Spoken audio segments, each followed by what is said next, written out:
येवला शहरातील अमरधाम येथील महामृत्युंजय मंदिरामध्ये प्रदोषनिमित्त विविध धार्मिक कार्यक्रम संपन्न झाले। यावेळी प्रदोष दिनाच्या दिवशी सकाळपासून शिवभक्तांची दर्शनास गर्दी बघावयास मिळाली।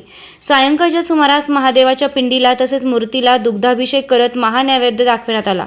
यावेळी हजारो शिवभक्तांनी महाप्रसादाचा लाभ घेतला। आलेल्या शिवभक्तांना रुद्राक्ष व बेलपत्र वाटप करण्यात आले। मोठ्या भक्तिमय वातावरणात प्रदोष कार्यक्रम महामृत्युंजय मंदिरात संपन्न झाला। जय बोले। आज येवला येथील महामृत्युंजय मंदिर अमरधाम येथे 28/11/2024 गुरुवार रोजी आज प्रदोष निमित्त महापूजेचे आयोजन ठेवण्यात आले होते। यासाठी मी स्वतः योगेश शांताराम क्षत्रिय सिन्नरकर आणि महामृत्युंजय बोले परिवार यांच्या वतीने मोठ्या भक्तिभावामध्ये प्रदोषचे आयोजन करण्यात आले होते। या प्रदोष काळामध्ये मोठ्या भक्तिभावात विद्युत रोषणाई करण्यात आलेली दिसते। त्याचबरोबर असंख्य भाविक सुमारे 7 ते 8 हजार भाविक आज येथे महाप्रसादाचा लाभ घेतला।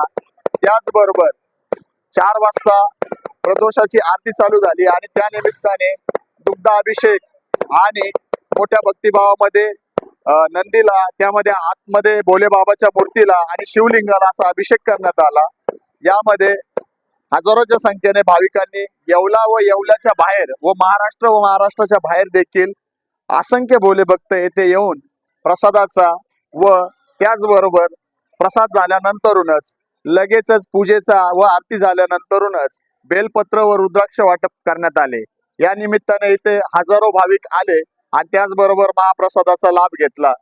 अंती असती प्रारंभ म्हणतात, म्हणजे अंतच ही नवीन गोष्टीची सुरुवात असते आणि आपण या स्मशानभूमीला अशुद्ध स्थान मानतो, पण या अशुद्ध स्थानामध्येच आज तुम्ही इथे हजारोच्या संख्येने इथे जे भाविक दिसत आहेत, शिवभक्त दिसत आहेत, हे तुम्हाला इथे उपस्थित दिसतील व मोठ्या भक्तिभावाने रुचकर अशा जेवणाचं आज जेवण केलं। सुमारे 7,000 पब्लिक जेवली असेल अंदाजित।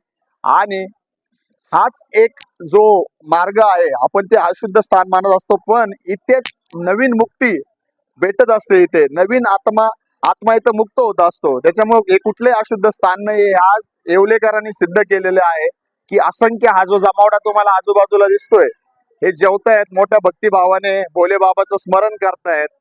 आणि असाच कार्यक्रम दरवर्षी 2-3 वर्षापासून इथे होतोय आणि दर 15 दिवसाला प्रदोष येतो। प्रदोषची जी पूजा असते ती होत असते, त्याचबरोबर डेली पूजा पण होत असते इथे। तर धन्यवाद।